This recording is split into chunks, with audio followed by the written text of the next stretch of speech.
2023-24ನೇ ಸಾಲಿನ SLC ವಾರ್ಷಿಕ ಪರೀಕ್ಷೆ ಒಂದು ಯಾವಾಗ ಅಂತಕ್ಕಂಥ ಒಂದು ಗೊಂದಲ ಇನ್ನೂ ಕೂಡ ಏರ್ಪಟ್ಟಿದೆ. ಏಕೆಂದರೆ ಕರ್ನಾಟಕ ಮೌಲ್ಯ ಶಿಕ್ಷಣ ಮಂಡಳಿ ಇನ್ನೂ ಕೂಡ ಯಾವುದೇ ರೀತಿಯ ಅಧಿಕೃತವಾಗಿರ್ತಕ್ಕಂಥ ಒಂದು ಪ್ರಕಟಣೆಯನ್ನು ಹೊರಡಿಸಿ SLC ಫಲಿತಾಂಶದ ಬಗ್ಗೆ ತಿಳಿಸಿಲ್ಲ.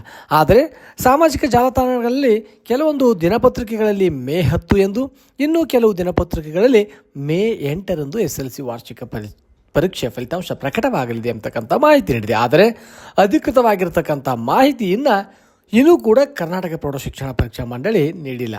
ಹಾಗಾಗಿ ವಿದ್ಯಾರ್ಥಿಗಳಲ್ಲಿ ಇದು ಗೊಂದಲವನ್ನು ಮೂಡುತ್ತಿದೆ. ಏಕೆಂದರೆ ಈಗಾಗಲೇ ತಮಗೆ ತಿಳಿದಿರುವಂತೆ ಕರ್ನಾಟಕದಲ್ಲಿ ಕೂಡ ಲೋಕಸಭಾ ಚುನಾವಣೆಯ 2ನೇ ಹಂತದ ಚುನಾವಣೆ ಮೇ 7ರಂದು ನಡೆಯಲಿದೆ.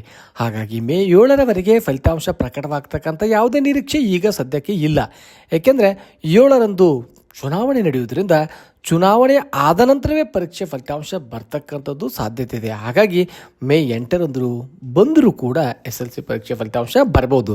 ಏಕೆಂದರೆ ಆ ಪರೀಕ್ಷೆ ಫಲಿತಾಂಶ ಬರೋಕ್ಕಿಂತ ಮುಂಚೆ ಒಂದು ದಿನದ ಮೊದಲು ಕರ್ನಾಟಕ ಪ್ರೌಢಶಿಕ್ಷಣ ಪರೀಕ್ಷಾ ಮಂಡಳಿ ಅಧಿಕೃತವಾಗಿರ್ತಕ್ಕಂಥ ಒಂದು ಪ್ರಕಟಣೆಯನ್ನು ಹೊರಡಿಸಿ ಯಾವಾಗ ಪರೀಕ್ಷಾ ಫಲಿತಾಂಶ ಬರಲಿದೆ ಎಂದು ತಿಳಿಸುತ್ತದೆ. ಹಾಗಾಗಿ ವಿದ್ಯಾರ್ಥಿಗಳು ಮೇ 7ರ ನಂತರವೇ ತಮ್ಮ ಪರೀಕ್ಷೆಯ ಫಲಿತಾಂಶವನ್ನು ವೀಕ್ಷಿಸಬಹುದಾಗಿದೆ.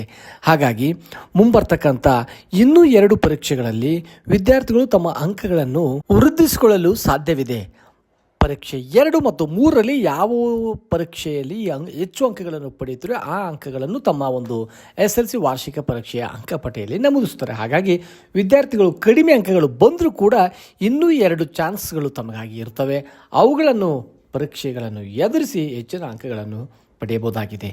ಎಷ್ಟು ಪರೀಕ್ಷೆಯ ಫಲಿತಾಂಶ ವಿಳಂಬವಾಗುತ್ತೋ ಮುಂದಿನ ಪರೀಕ್ಷೆಯ ದಿನಾಂಕಗಳು ಕೂಡ ಒಂದು ಬದಲಾವಣೆ ಆಗ್ತಕ್ಕಂಥ ಸಾಧ್ಯತೆ ಇರ್ತವೆ.